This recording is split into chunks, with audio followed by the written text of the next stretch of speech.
Welcome to On the Brink. I'm Rosemary Armeo.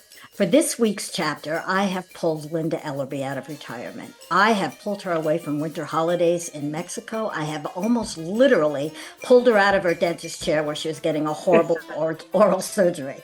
And I did all this because we have to talk, Linda, about what's been going on. Oh, Linda hardly needs an introduction. She is a most famous and award winning NBC star before she retired 10 years ago.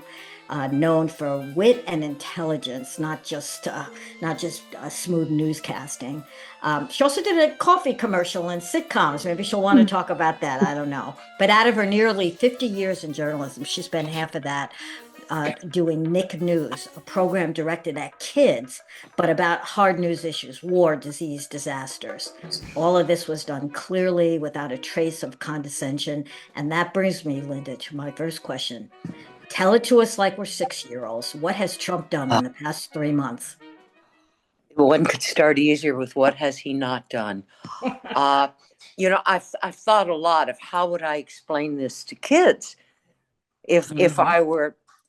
if that were my job today to try to explain it to kids. And the truth, Rosemary, is it's why I resigned in 2015, in December of 2015, because I knew that I could not explain Donald Trump to kids in 2016, and I could not treat him equally as Hillary Clinton, and I could not say to kids, this is a viable presidential candidate.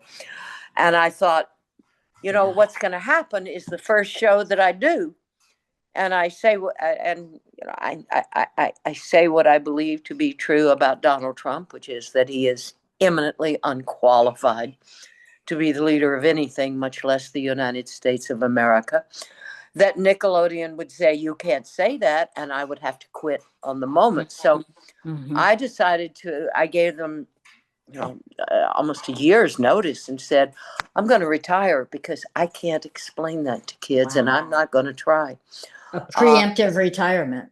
yeah, you could say, I guess it was the cowardly way out. And in a way, it was the cowardly way out because I don't know how to explain lying to kids other than calling it lying.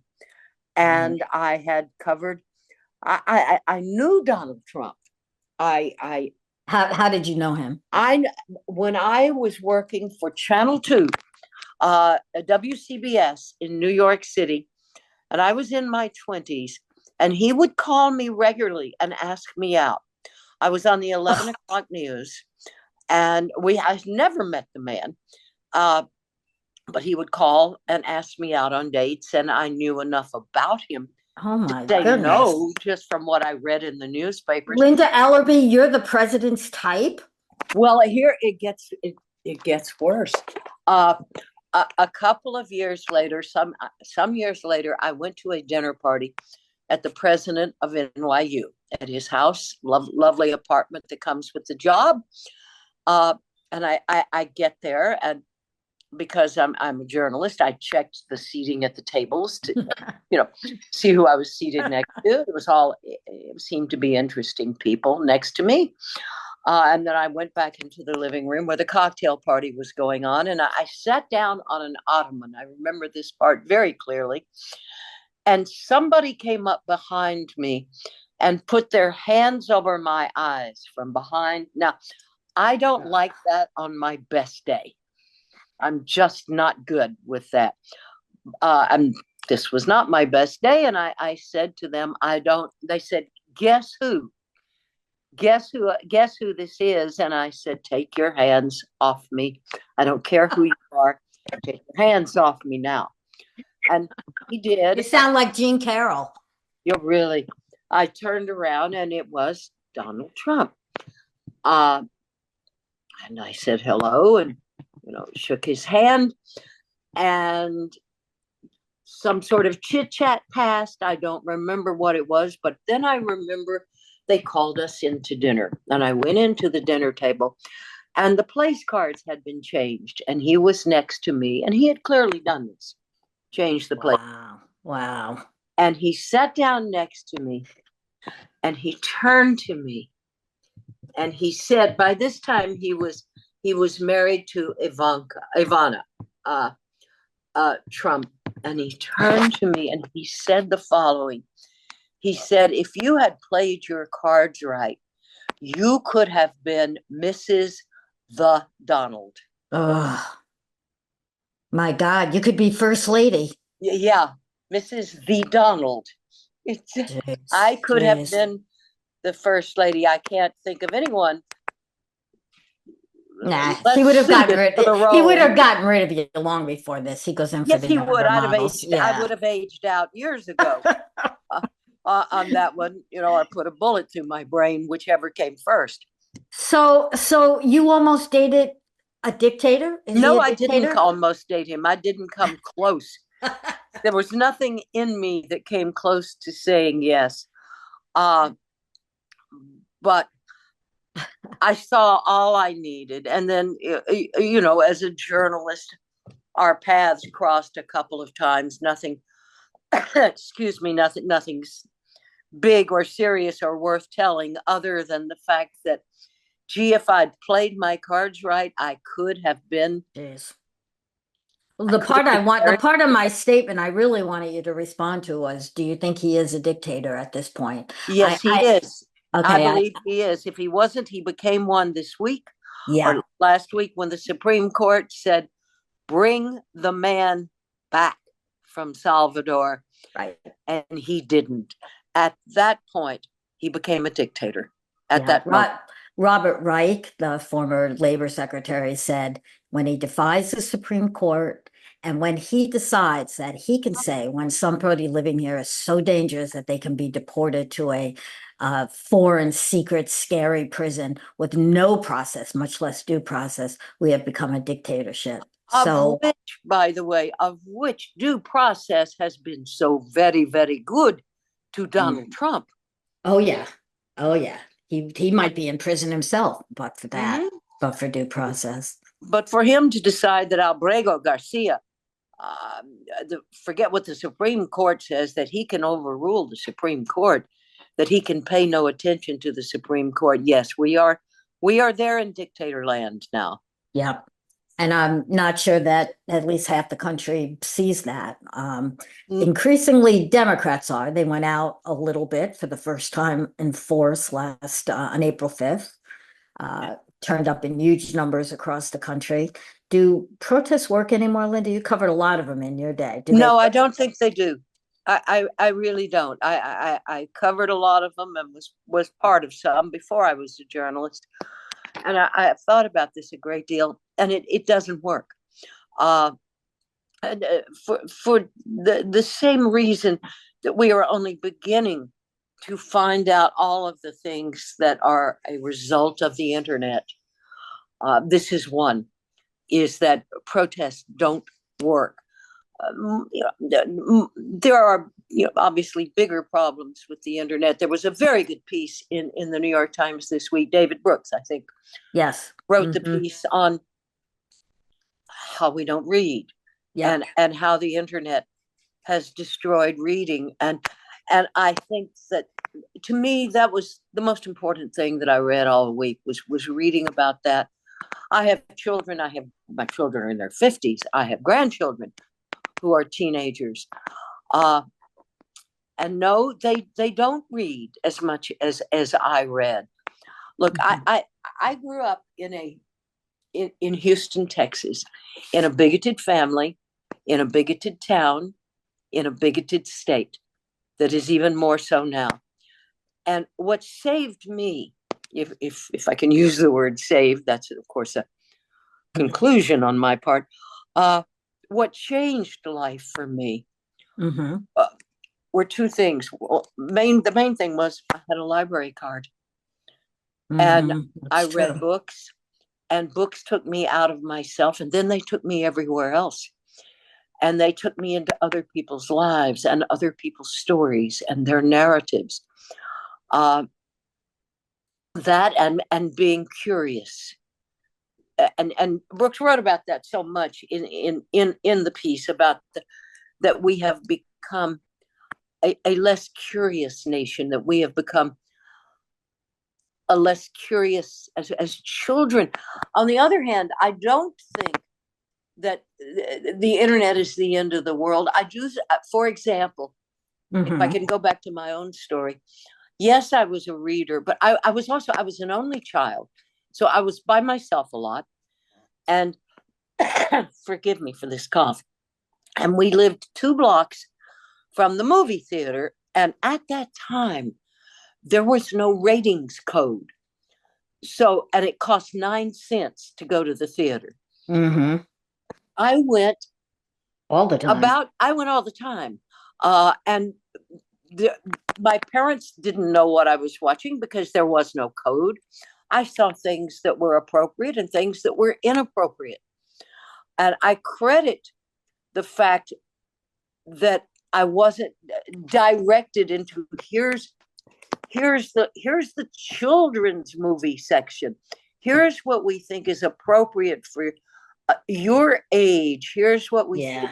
I'm just not sure that's great. When we were, for the 25 years that we produced Nick News, we took on a lot of adult topics because I don't believe that ignorance is bliss. Now, Linda, we're censoring books. Forget films. We're not letting children read adult topics written for them in children's books. That's true. But I'm also going to say that I think movies. Now, I'm not talking about YouTube. I'm not talking about scrolling on Instagram. I'm not talking about that. I'm talking about actual movies. Are reading. That is a form of reading. It was for me. I was a movie geek by the time I was 5 years old. I knew who Edith Head was because all credits were at the beginning of movies then, and you had to sit through them to get to the movie. And I knew by 5 that until you saw the director's credit, you weren't going to see the movie. So I began to learn, what does a director do? What is it? But movies, to me, becoming a movie geek was as important to me as reading. And it was just a different way to read. The same is not true of just scrolling. Okay, I get you, but we're in a different age now. Is there no way to prevent a dictatorship if we don't read? Is that what we're saying, that these media forms are gone? I think there's a lot to that. If we're ignorant, there is no way to prevent a dictatorship. It has been said over and over that the problem with being told so many lies is not that you end up not believing the truth. It's that you end up not being able to tell what is tell what's true or not. Oh my God, you're encouraging me in my long-held belief that we are doomed, and I'm trying very hard to be a little more optimistic. Oh, I was hoping you were going to help me be. Oh my God! Well, tell me this: how much do eggs cost in Mexico right now? Eggs are not very expensive, and they're quite orange because the chickens go around on the ground. When Rolf, my partner of 39 years, first came to visit me, the first winter that I ran away to Mexico for the warmth, and I asked him to go down to the little store at the corner and get a chicken. And he went down and he came back and he said, I didn't buy the chicken. There's something very wrong with the chickens there. And I said, what's wrong with them? And he said, well, they're bright yellow, those chickens. And I said, yes, that's what a real chicken looks like, that has been running around on the ground and eating things off the ground and corn, eating whatever the chicken ate. That's free range. Later on, we got to buy those, but they cost a lot of money.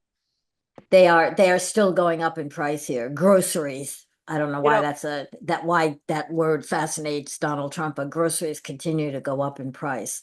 Well, it fascinates him because it's a word that is all inclusive, and he doesn't have to name any single one of them, like eggs, like eggs, or say what an egg costs. Here in Mexico, everything is going up here as well. With the tariffs, people are bracing for it. They're not spending money; they're trying to save it. So very much so, and it's kind of interesting to be here right now because there are a lot of Canadians who live in Mexico or spend part of the year in Mexico. There are a lot of Americans who do, and then the rest of the country is, of course, Mexican. The majority of the people are Mexican. So you have three countries that have been neighbors for years and trading partners. And now you throw all of this into it. And what you're beginning to see down here is Canadians getting very mad at Americans. Yep. Mexicans, not so much so, because they depend so very much in this very touristy town where I am, in Puerto Vallarta, on the tourist. They may do well. The Canadians are not coming to America. They're leaving. No, the Canadians way down in both upstate New York and in Florida, I know. And so they may be opting to go to Mexico instead. But there have always been a lot of Canadians come here, sure. Particularly in the winter. What you're seeing now, though, on Facebook here, on various threads that are local to here, but in English, what you're seeing is a lot of, well, our American friends have betrayed us. Yep. And I have questioned a couple of my friends, and I have said, do you have a lot of Trump supporters on your Facebook page? No, none at all. I said, well, then who are you talking to? Who are you ranting at? Did all of us betray you? And the feeling is kind of, yes, we did. And it's true. I feel like we betrayed them. I do too. We collectively voted for Donald Trump. We did we indeed. Want this. And I had a long conversation with a Canadian friend of mine yesterday on this topic, and I said, gee, I voted Democrat. I gave money to the Democratic Party. I did all of these things, and yet I feel guilty. Yep. I feel that somehow we are all guilty and all responsible, and that we let this happen. Yep. I do think that it sounds really oversimplistic to say the fact that we're not reading books is part of it. But I think more to the point, the fact that we seem to have lost curiosity. Which is connected to the book. It's connected to it. It was frightening to me that Trump won in large part or significant part by giving up the old methods, no canvassing, no political addresses. He didn't debate. He went to podcasts, not like this one, but podcasts directed at young men, the manosphere. I find that incredibly intimidating because it worked. The manosphere is scary. It's very scary. The whole thing. And this is not to try and restrict the problems to women, because the problems are widespread, and we are talking about not just misogyny, we're talking about homophobia, we're talking about racism, we're talking about a lot of big subjects. But I'm a woman, and I tend to look at things from a woman's point of view. And I hear them talk about trad wives today, and radical feminism, as though that is a terrible thing. Radical feminism, and it's women saying, oh, radical feminism, I'm not that. But if you look it up in the dictionary, radical feminism is the oppression of women is the most fundamental form of oppression that exists. It was primary oppression. Eve did it. Blame Eve. She was framed. Yes, it's absolutely true. And I don't have to look that up. I don't have to read about that. We're living it, and we're living it every day. No, we are living it. Well, speaking of women, though, I do like the new president of Mexico. She seems to be handling Trump, at least as well as other leaders, better than many. That's a low bar, by the way. True. She's not Netanyahu. I so far so good. There is. I am not sure that she writes everything that is being posted under her name, but that's true of all politicians. So I see no reason Um, Yeah, you can't you hold know, that fully against her. yeah, I don't hold that fully against her. Um, there is always in Mexico the issue of the cartel's involvement in government Sure. and the corruption in government, um, which is something we're just going to have to all get used to and living with in the United States. When you go to have to prove that you actually deserve the Social Security that you've been paying Yeah. Yeah. into all this time. But on other than other dictators, almost every government in the world is better than the United States government at the moment. I am I am not, and I want to make this plain. People say, "Oh, well, you've run away to Mexico to get away." No, I carry a U.S. passport. I am an American citizen. I do not believe that being in another country means that I don't have a responsibility to care about my government or Hmm. participate, the responsibility to participate in my government. There are people here But do that you need worry the about coming support. back, Linda? Have you given some thought to staying longer than usual in No, Mexico I this? haven't. You I'm a haven't. citizen of the United States and I will be returning. Are you going I to pay your taxes? You bet I am. I I pay my taxes. I I am seriously considering not, except I think I'm getting a refund. My preparer's going to talk to me later today. It's April 14th as we tape. So Gary Trudeau and I uh-huh. used to talk to each other about the fact that we were the only public people we knew who said we ought to pay more we need to pay more taxes. We should be being taxed more. We make really good money and we should not be able to avoid paying taxes. It shouldn't be that easy for Hmm. people who do Well, well to it's avoid paying taxes. Linda, it's easier than ever. Half of the I know. IRS is being fired.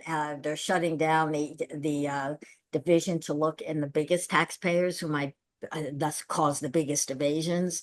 You might not even get caught to not pay your Oh taxes. no, yeah, it's clearly that the more money you have, the more optional paying taxes is. Right, right. So that's a good way to protest, better than marching, maybe, to withhold revenue from the horrible policies he's putting into place. It may be, I but have it's also seriously considered. yeah. It's Yeah. I mean, I will tell you that what is going on is that I do know people who are not wealthy people, but they've done well, they've earned money, who Hmm. believe right now that they are already being targeted by the IRS because Right. of their Oh. political views. Well, he's made no secret of the fact that he loves revenge. Oh yeah, yeah, Yeah, yeah. yeah. The Sicilian part of me appreciates that. Yeah. I have to admit, but it's a very unhappy trait in a president. Yeah. It's very, very ugly. And the other performance, we talked about ashamed of our country for voting as we did, for putting this man into power. I don't think the press is doing a fabulous job. No, it's not. It's you have to, and I'm sure you people ask you constantly. I'm sure. Well, what should I read? What should I watch? Right. What do you trust? What do you not trust? And it's terrible when you have to say to people, you have to make your own roadmap now. Yeah. And it Yep. may be one reporter on one network that you trust, and one writer at one publication. It's not even so simple as to say, well, I trust, this whole network or this whole Yeah. newspaper or this whole. No, it's not You're, that easy you're anymore. absolutely right. And a larger issue, I think, is that the media, uh, as a whole, as a block, as an institution, as the fourth estate, is letting down the Constitution and the people who Yes. support it. They are kowtowing to Trump, and we saw ABC pay a ton of money on a suit that they should have taken to court. They definitely would have won. And 60 Minutes is under huge attack right now. I don't know if you've seen it. It's just been Oh happening yes, this week. we get the same news you get. We I have know you're not in like everything. on a Yeah. different planet. I should have known. No, no. But it's just happened. He wants 60 Minutes investigated by the FCC and their license pulled because he didn't like very critical two segments, I guess they did this weekend. That what is it? What's going on? The President of the United States, in spite of the First Amendment, is telling the AP you cannot say Gulf of Mexico anymore. This is I've never seen anything like this, and it makes me so afraid. It arrived today. My T-shirt that says "Golfo de Mexico forever," and I want one. Here's the weird part. I couldn't find one in Mexico. I had to order one from the US. Oh, that's intriguing. The shirt I got today says gardening because murder is wrong. You know, I feel like we've been reduced to memes because yeah, there's so little that seems to work. And you go back to the question, does protest work?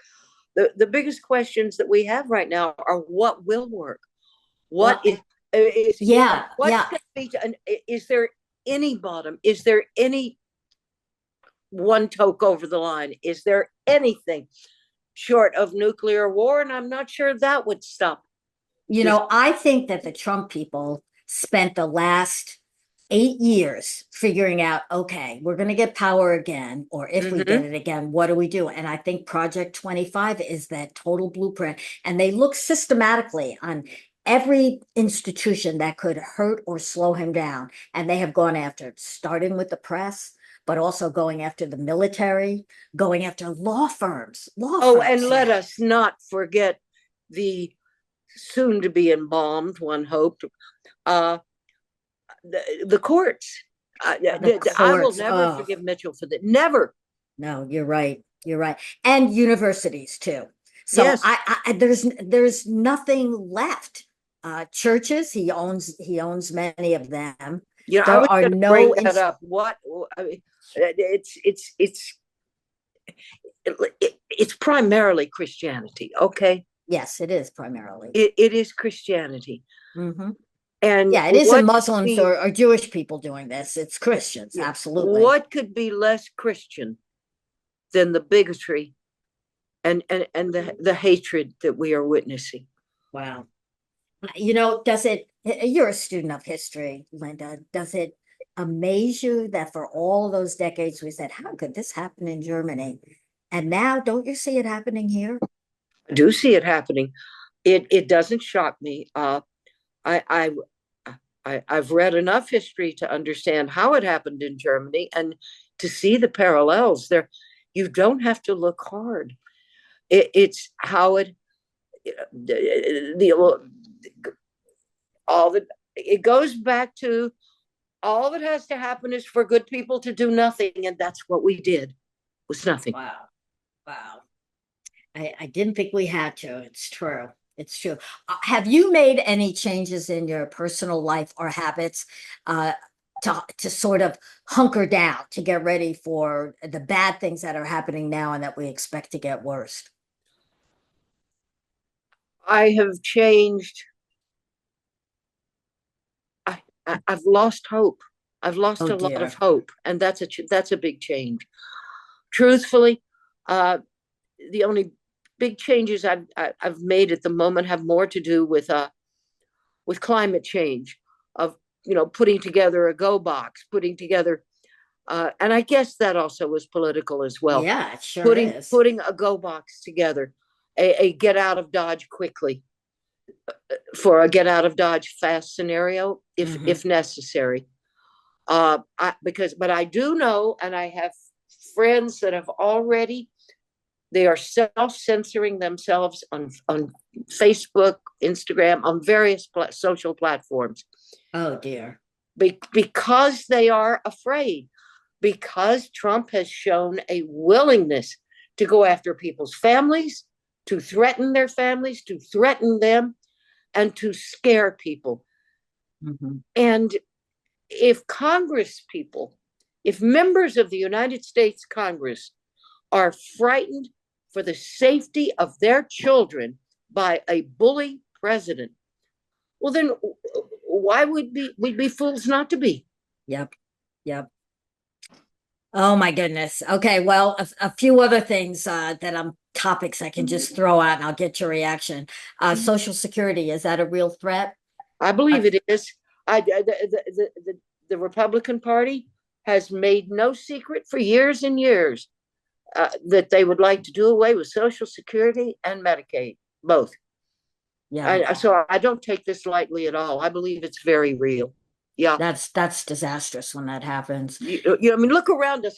We have, well, I don't think we have it in Mexico yet, but in the States, concierge medicine. I even Hmm. hate the term. The idea that you can pay more money and cut to the front of the line to see your doctor. Yep. That's the rule in all of the Eastern European countries that I have covered, and they always thought of it as a form of corruption. Yeah. And it's a fine line between capitalism and corruption, is what I used to tell them. The finer line, and this is not my line, it's someone much smarter than I am, but there is a very fine line between democracy and mob rule.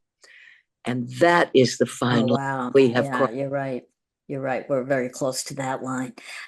Linda, this is like seeking hope, so it may be a pointless question because you've just said you were You may be hopeless. asking the wrong person. Yeah, I know. And I'm asking because I also am having trouble with it. But is there anybody right now who you say, okay, there's a glimmer of hope. There's someone that we might see in the future? And they're falling for me. It's not Gretchen Whitmer. She was in the Oval Office kind of making nice. And Gavin Newsom, what is happening with him? And Well, he appears to be again drinking the Kool-Aid. yeah. What Uh, what what am I missing? Is this like the pod people coming in and taking over? well, it kind of is in a way, but it turns out, Pogo was right. We have met the enemy and he is us. Oh my We gosh. are the pod people. We are the people doing it. This is all self-inflicted. Wow. And Chuck Schumer. Uh, Yeah. I have no heroes anymore. Maybe of all people, Bernie Sanders, who I Well, still don't forget blame. Pete. Pete Buttigieg. Yeah, he's okay. Is he powerful enough to do anything? Well, now see, that's the second question everybody says is, yeah, but he's unelectable. That wasn't the question you asked. You asked No, that's what not the no, heroes. no. I'd say the same thing with AOC. She is Yeah. and that's for women, that was a depressing thing, Linda, that she was really squashed by Nancy Pelosi. And I'm Mm-hmm. not sure why. She really is the real deal. She's got charisma, she's got talent and passion and fire. Why is she not stronger than she is? Didn't we bring that on ourselves? We have a history as women of being our own worst enemies. Sure. I mean, we saw that when the ERA went down for some of the silliest reasons in Yep. the world. Yep. Well, if you pass the Equal Rights Amendment, men and women will use the same bathrooms. Really? What do you have in your house? Really, it's horrible. Yes. Destruction is upon us. Listeners, you are hearing a conversation between me and Linda Ellerbee, who is my friend and someone I've admired for a long time. And Linda, I want a couple more questions because we're running out of time. Is there anything you want to talk about? We brought up all sorts of horrible Well, actions and executive. I want Go to ahead. talk. I want to say a couple of good words of DEI. I have my Oh, job. yay. I Good. have my job because of DEI, Me too. and I'd like to think I kept it because I, learned to do what I was doing. But I've got to say, it was the government, it was the civil rights movement and the women's movement. It was pressure that got me in the door, me and you and all of us in the Yep, door. And you say, absolutely. well, wouldn't that have happened anyway, as the Republicans claim? No, never, Nope. not ever. Look at Saudi Arabia, where men run everything, and they brought in a bunch of women as nannies, and with no controls on them at all, they felt perfectly free to kill them Yep. when Yep. they as a job punishment. Linda, So not no, only don't trust. I don't. trust men to do the right thing at all. There is no history of them doing so. Not only would it not have happened back in the 70s, but they're undoing what has happened. How Yes. many women are admirals and generals in our military right now? Well, we won't know. Well, there are none. They're systematically being taken away. Yes. Yeah. For things like DEI. You're a woman, you're just not fit. Oh my goodness. You know, it's not like we don't know the right thing to do. We do. People know the right thing to do. Right. Every mother tells your child, share that cookie.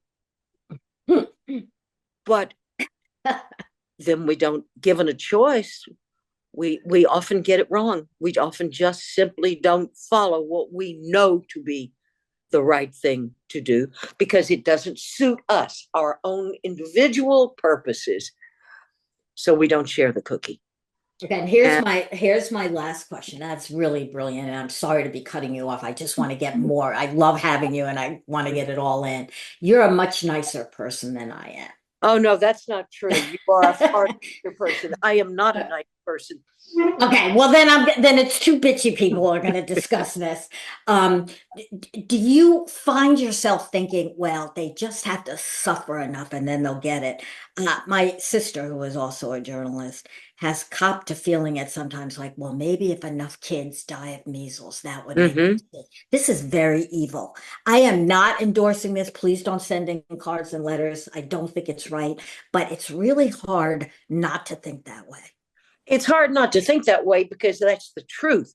You notice that Kennedy is suddenly saying, well, maybe some kind of vaccine is okay. Maybe it's, but if more kids died, his opinion would continue to change. And yeah, we all have those thoughts. Yeah, it's horrible that you're hoping that more people will die of disease or be shot, or it's awful. But how much is it going to take? Yeah. How much is it going to take? And it's certainly going to. By the way, just I'll finish this off by telling you, after reading David Brooks' piece and thinking so much about curiosity and how important curiosity was in my life, and how important I think it is as humans that we retain curiosity. And there was a line in the piece about uncurious. And I thought, well, what's the difference between uncurious and incurious? So I went online to look this up. And of course, I went down the rabbit hole. And an hour later of simply trying to figure out what is the difference between incurious and uncurious, I realized that 90% of the answers I was getting were from AI. And they basically said there is no difference. Oh, my goodness. Oh, my goodness. There you go. There you go. Sort of sums that up. We wrap up our episodes with a toast. And so I'm lifting my glass to you tonight, Linda Ellerbee. Thank you for being with us and sharing your wisdom and your thoughts. And also a toast to strong, opinionated women who are not afraid to speak up, even in the face of danger. Who's like us. Thanks very much.